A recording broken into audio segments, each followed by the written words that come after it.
Prediction ಎಲ್ಲ even exit poll prediction ಸಹ ಅಲ್ಲಿ ಕಾಂಗ್ರೆಸ್ ಪ್ರಶಾಂತ್ ನೆನಪಿಸಿಕೊಳ್ತಾ ಇದ್ರು ಲೋಕಸಭಾ ಚುನಾವಣೆ ರಿಸಲ್ಟಿನ ಚರ್ಚೆಯ ಸಂದರ್ಭದಲ್ಲಿ ಆಯ್ತು ಮಹಾರಾಷ್ಟ್ರನೂ ಬಿಜೆಪಿ ಸೋಲ್ತು, ಹರಿಯಾಣನೂ ಬಿಜೆಪಿ ಸೋಲುತ್ತೆ, ಬಿಹಾರದಲ್ಲಿ ಕಷ್ಟ ಇದೆ ಅಂತೆಲ್ಲ ಚರ್ಚೆ ಮಾಡಿದ್ವಿ ನಾವು. ಇದೆ ಅದೇನಾಗುತ್ತೆ, ಲೋಕಲ್ ಇಶ್ಯೂಸ್ ಬಂದಾಗ ಈಗ ಅಲ್ಲಿ ಒಂದು ರಿಸರ್ವೇಷನ್ ಪಾಲಿಸಿ ಮತ್ತು ಅವರು ಕೊನೆ ಚುನಾವಣಾ ಪೂರ್ವದಲ್ಲಿ ಅವರೊಂದು ಕಾರ್ಯಕ್ರಮವನ್ನು ಕೊಟ್ಟರು ಮಹಾರಾಷ್ಟ್ರದಲ್ಲಿ. BJP ಸಮ್ಮಿಶ್ರ ಸರ್ಕಾರ, ಶಿವಸೇನಾ BJPಯವರು, ಅದು ಸ್ವಲ್ಪ ಮಟ್ಟಿಗೆ ಎಫೆಕ್ಟ್ ಆಯಿತು.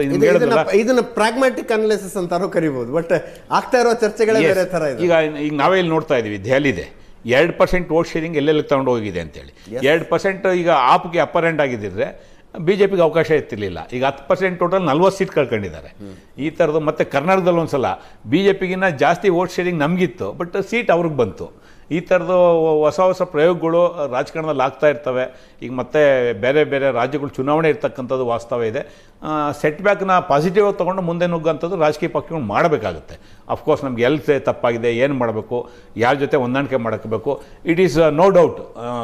ದೇಶದಲ್ಲಿ ಹೊಂದಾಣಿಕೆ NDAನೋ UPAನೋ ನಾವು ಏನು ಕರ್ಕೊತೀವಿ, ಇಂಡಿಯಾ ಬ್ಲಾಕೋ ಏನು ಕರ್ಕೊಂಡ್ರು ಸಹ ಹೊಂದಾಣಿಕೆ ರಾಜಕಾರಣ ಆಯಾ ಪ್ರಾದೇಶಿಕವಾಗಿ ಬೇರೆ ಪಕ್ಷಗಳನ್ನು ತೊಗೊಂಡೋಗೋಂಥ ಪರಿಸ್ಥಿತಿ ಇಡೀ ದೇಶದಲ್ಲಿ ನಿರ್ಮಾಣ ಆಗಿದೆ. ಅದನ್ನು ತೊಗೊಂಡು ಮುಂದೆ ಹೋಗೋಂಥದ್ದು ಮತ್ತು ಕಾಂಗ್ರೆಸ್ ಪಾರ್ಟಿಗೆ ಪೂರಕವಾಗಿ ಮೈತ್ರಿಯ ಭವಿಷ್ಯ ಏನೀಗ ಈ ರಿಸಲ್ಟ್ ಆದಮೇಲೆ INDA ಮೈತ್ರಿಕೂಟದಲ್ಲಿ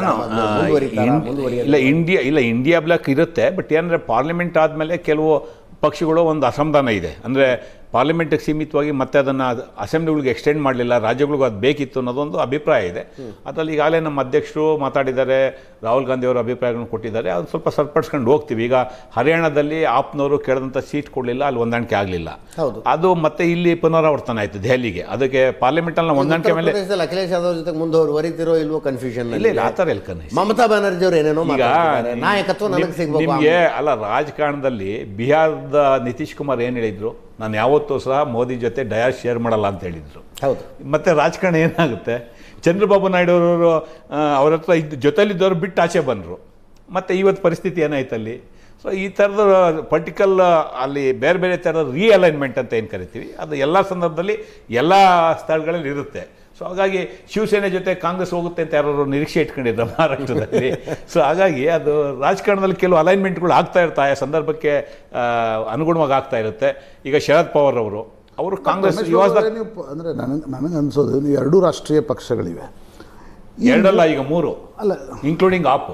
ಇರಲಿ, ನಾವು 2 ರಾಷ್ಟ್ರೀಯ ಪಕ್ಷಗಳನ್ನು ಹಿಡಿಯೋದಾದರೆ 2024ರ ಚುನಾವಣೆಯ ನಂತರದ ಎಲ್ಲ ರಾಜ್ಯಗಳ ಏನು ಚುನಾವಣೆಗಳು ನಡೆದಿವೆ, ಜಮ್ಮು ಕಾಶ್ಮೀರವನ್ನು ಬಿಟ್ಬಿಡಿ, ಹರಿಯಾಣ, ಮಹಾರಾಷ್ಟ್ರ ಮತ್ತು ದಿಲ್ಲಿ, BJP ಗೆಲ್ಲುತ್ತೆ ಅಂತ ಯಾರೂ ಎಣಿಸದ, ಅವ್ರದ್ದೇ ಪಾರ್ಟಿಯವರು ಎಣಿಸದ ರಾಜ್ಯಗಳು. ಈಗ ನೀವು ತೆಲಂಗಾಣ ಗೆದ್ರಿ, ಕರ್ನಾಟಕ ಗೆದ್ರಿ, ಹಿಮಾಚಲ್ ಪ್ರದೇಶ ಗೆದ್ರಿ, ಆ್ಯಂಟಿ ಇನ್ಕಂಬನ್ಸಿಯೇ ಬೈ ಡಿಫಾಲ್ಟ್ ಸ್ಟೇಟಸ್ನಲ್ಲಿ ಗೆಲ್ಲೋದು ಬೇರೆ. ಆದರೆ ಇಲ್ಲಿ ಸೋಲ್ತಾರಪ್ಪ ಅನ್ನುವಾಗ ಆ ರಾಜ್ಯವನ್ನು BJP ಗೆಲ್ತಿದೆ ಅನ್ನೋದು ಒಂದು ಕಡೆ. ಆದರೆ ಇಲ್ಲಿ ಗೆಲ್ತಾರಪ್ಪ ಅನ್ನುವ ರಾಜ್ಯವನ್ನು ಕಾಂಗ್ರೆಸ್ ಸೋಲ್ತಿದೆ ಅನ್ನೋದು, ಕಾಂಗ್ರೆಸ್ಗೂ ಕೂಡ ಎಲ್ಲೋ ಒಂದು ಸ್ಟ್ರಾಟಜಿ ಅಥವಾ ಓವರ್ ಕಾನ್ಫಿಡೆನ್ಸ್ನಲ್ಲಿದ್ದೀರಾ, ಅಥವಾ ಅಪೆಟೈಟ್ ಟು ಫೈಟ್ ಇಲ್ಲ, ಕೊನೆಯ ಗಳಿಗೆಯಲ್ಲಿ ಅವರೇನು ಚುನಾವಣೆಯ ಪ್ರಬಂಧನವನ್ನು ಮಾಡ್ತಾರೆ, ಆ ಮಾಡುವ ಶಕ್ತಿ ಕಾಂಗ್ರೆಸ್ ಕಳೆದುಕೊಂಡಿದೆ ಅನ್ನೋದರ ಅರ್ಥನ? ನೀವು ಹೇಳಿದ್ದಕ್ಕೆ ಉದಾಹರಣೆ ದೆಹಲಿನೇ ಕೊಡ್ತೀನಿ ನಾನು.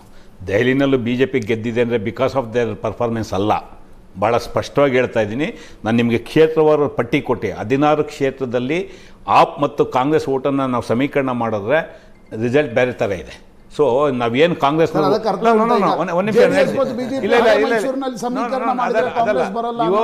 ಬೈ ಡಿಫಾಲ್ಟ್ ಅನ್ನೋ ಪದ ನೀವು ಉಪಯೋಗಿಸಿದ್ರಿ, ಅದಕ್ಕೆ ನಾನು ಇಲ್ಲಿ ಹೇಳ್ತಾ ಇದ್ದೀನಿ. ಇಲ್ಲಿ ನೋಡಿ, ಇಲ್ಲಿ ನಮಗೆ ಓವರ್ ಕಾನ್ಫಿಡೆನ್ಸ್ ಇದ್ದಂಥದ್ದು. ಹರಿಯಾಣದಲ್ಲಿ ಯಾರು including media as well as ಸರ್ವೆಗಳು ಯಾರೂ ಪ್ರಿಡಿಕ್ಟ್ ಮಾಡಿರಲಿಲ್ಲ. ಕೆಲವು ಬದಲಾವಣೆ ಆಯಿತು. ಅಲ್ಲಿ ಕ್ಯಾಸ್ಟ್ ಇಕ್ವೇಷನ್ನು ಇವತ್ತು UPನಲ್ಲೂ ಸಹ, UPನಲ್ಲಿ BJP ಬಂದಿದೆ ಅಂದರೆ ಎಷ್ಟು ಕಾರಣ ಅಲ್ಲಿ. ಇಲ್ಲಿ ವೋಟ್ ಡಿವೈಡ್ ಆಗಿದ್ದರಿಂದ BSP ಇರ್ಬೋದು, BSP ಚೆನ್ನಾಗಿ ಬಳಸ್ಕೊಂಡು. ನಾನು ಹೇಳೋದರ ಅರ್ಥ ಏನು ಅಂತಂದರೆ, ನೋಡಿ, 14ರಿಂದ 24ರ ಚುನಾವಣೆವರೆಗೆ BJP ಗೆದ್ದಿದ್ದು ಮೋದಿ ಹೆಸರಿನಲ್ಲಿ.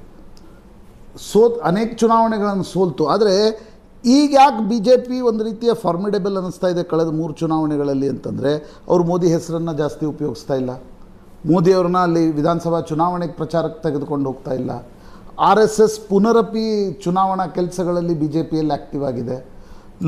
ಹೈಪರ್ ಲೋಕಲ್ ಚುನಾವಣೆಗಳನ್ನು ಮಾಡ್ತಿದ್ದಾರೆ. ಅವರು ಮೊದಲು ನ್ಯಾಷನಲ್ ಚುನಾವಣೆಗಳನ್ನು ಮಾಡ್ತಾಯಿದ್ರು, ಈಗ ಹೈಪರ್ ಲೋಕಲ್ ಚುನಾವಣೆಗಳನ್ನು ಮಾಡ್ತಿದ್ದಾರೆ. ಪ್ರತಿಯೊಂದು ರಾಜಕೀಯ ಪಕ್ಷನೂ ಅದೇ ಥರದ ಸ್ಟ್ರಾಟಜಿ ಮೇಲೆ ಚುನಾವಣೆಗೆ ಹೋಗ್ತಾರೆ. 2000 ಫಾರ್ ಯುವರ್ ಕೈಂಡ್ ಇನ್ಫಾರ್ಮೇಷನ್ನು, 2014ರಲ್ಲಿ ಮೋದಿ ಹೆಸರಲ್ಲಿ ಚುನಾವಣೆ ಆಗಲಿಲ್ಲ. ಆವತ್ತು ಏನು ಸ್ಪೆಕ್ಟ್ರಮ್ ಹಗರಣವನ್ನು ಇಟ್ಕೊಂಡು ಇಡೀ ದೇಶದಲ್ಲಿ ಭ್ರಷ್ಟಾಚಾರದ ವಿರುದ್ಧ ಒಂದು ಹೋರಾಟ ಆಯಿತು, ಅದರ ಲಾಭ ಪಡ್ಕೊಂಡ್ರು. If you come to the 2019, I agree, ಆವತ್ತು ಮೋದಿ ಹೆಸರಲ್ಲೇ ಚುನಾವಣೆ ಆಗಿದ್ದು 2019ರಲ್ಲಿ. 2024ಕ್ಕೆ ಬನ್ನಿ, ಮೋದಿ ಹೆಸರಲ್ಲೇ ಚುನಾವಣೆ ಆಗಿದ್ದು. ಸರ್, ನಾನು ವಿಧಾನಸಭಾ ಚುನಾವಣೆಗಳ ಬಗ್ಗೆ ಹೇಳ್ತಿದ್ದೀನಿ, ಲೋಕಸಭೆ ಬಿಟ್ಬಿಡಿ. ಆಯ್ತು, ನೀವು ವಿಧಾನಸಭಾ ಚುನಾವಣೆಯಲ್ಲಿ ಕರ್ನಾಟಕದಲ್ಲಿ ರೋಡ್ ಶೋ ಮಾಡಿ ಮೋದಿನ ಎಲ್ಲ ಕಡೆ ಕರ್ಕೊಂಡು ಅದನ್ನೇ ಹೇಳಲಿಕ್ಕೆ ಬರ್ತಾ ಇದ್ದೀನಿ. ಮೋದಿ ಹೆಸರಿನಲ್ಲಿ ಚುನಾವಣೆ ಗೆಲ್ತಾ ಇದ್ದಾಗ ನೀವು ಆಯ್ತಪ್ಪ ಮೋದಿ ಹೆಸರಿದೆ, ಈಗ ಇಂದಿರಾ ಗಾಂಧಿ ಇದ್ರು ಇಲ್ಲಿ ಮೋದಿ ಹೆಸರನ್ನ ಕಡಿಮೆ ಉಪಯೋಗಿಸ್ತಿದ್ದಾರೆ, ಮೋದಿ ಅವರನ್ನ ಕಡಿಮೆ ಚುನಾವಣಾ ಪ್ರಚಾರಕ್ಕೆ ಇಳಿಸ್ತಾ ಇದ್ದಾರೆ. ಆದರೂ ಕೂಡ ಅವರು ವಿಧಾನಸಭೆಯನ್ನ ಅವರು ಓವರ್ ರೇಟೆಡ್ ಆದಾಗ ಸೋತಿದ್ದಾರೆ, ಲೋಕಸಭೆಯಲ್ಲಿ ಅಂಡರ್ ರೇಟೆಡ್ ಆಗಿ ಬಂದು 3 ವಿಧಾನಸಭಾ ಚುನಾವಣೆಗಳನ್ನ ಗೆಲ್ಕೊಳ್ತಾ ಇದ್ದಾರೆ. ಅದು ಕಾಂಗ್ರೆಸ್ಗೆ ಯಾಕೆ ಸಾಧ್ಯ ಆಗ್ತಾ ಇಲ್ಲ ಅನ್ನೋದು ಮುಖ್ಯ ಪ್ರಶ್ನೆ. ಇಲ್ಲ, ಅದು ಒಂದು ಕಾರಣ ಇದೆ ಅದಕ್ಕೆ. ನೋಡಿ, ನಿಮಗೆ ಲೋಕಲ್ ಇಶ್ಯೂ ಬರ್ತಿದ್ದಂಗೆ ಇಶ್ಯೂಸ್ ಬೇರೆ ಬೇರೆ ಆಗುತ್ತೆ. ಇವತ್ತು ಮಹಾರಾಷ್ಟ್ರದ್ದು ಪಾರ್ಲಿಮೆಂಟಲ್ಲಿ ನಾವು ಗೆದ್ದು ಅಸೆಂಬ್ಲಿ ಕಳ್ಕೊಂಡಿದ್ದೀವಿ ಅಂದರೆ ಅಸೆಂಬ್ಲಿ ಟೈಮಲ್ಲಿ ಅವರ ಕಾಂಬಿನೇಷನ್ನು NDA ಪಕ್ಷಗಳು ನಡ್ಕೊಂಡಂಥದ್ದು ಕ್ಯಾಂಡಿಡೇಟ್ ಸೆಲೆಕ್ಷನ್ ಇರ್ಬೋದು, ಅಥವಾ ಬೇರೆ ಬೇರೆ ಅದು ಲೋಕಲಲ್ಲಿ ಕ್ಯಾಸ್ಟ್ ಈಕ್ವೇಷನ್ ಮಾಡೋಂಥ ಎಲೆಕ್ಷನ್ ಆಗಿದೆ. ನಮ್ಮಲ್ಲಿ ಫೇಲ್ ಆಗಿದೆ. ಅದನ್ನು ನಾವು ಮಾಡಬೇಕಾದ್ರೆ ಸೀಟ್ ಹಂಚಿಕೆ ಇರ್ಬೋದು, ಕ್ಯಾಂಡಿಡೇಟ್ ಸೆಲೆಕ್ಷನ್ ಇರ್ಬೋದು. ನಾನು ಹೇಳ್ತಾ ಇರೋದು India bloc, not only Congress party ಮಹಾರಾಷ್ಟ್ರದಲ್ಲಿ.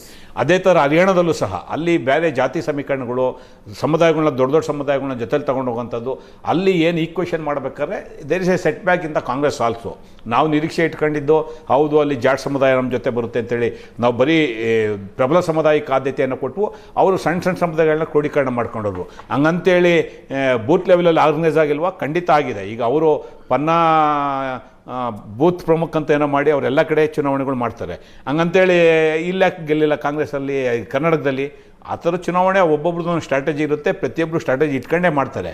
ಬಟ್ ಸಣ್ಣ ಸಣ್ಣ ಸಮುದಾಯಗಳನ್ನ ಜೊತೆಯಲ್ಲಿ ತೊಗೊಂಡೋಗ್ಬೇಕು ಅನ್ನೋದು ಇವತ್ತು ಹೊಸ ಕೆಲವೇ ಕ್ಷಣಗಳಲ್ಲಿ ಪ್ರಧಾನಿ ಮೋದಿ ಅವರು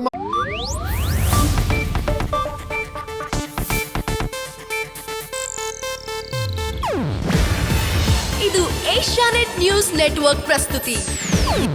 ನೀವು ನೋಡ್ತಿದ್ದೀರಾ ಏಷ್ಯಾನೆಟ್ ಸುವರ್ಣ ನ್ಯೂಸ್.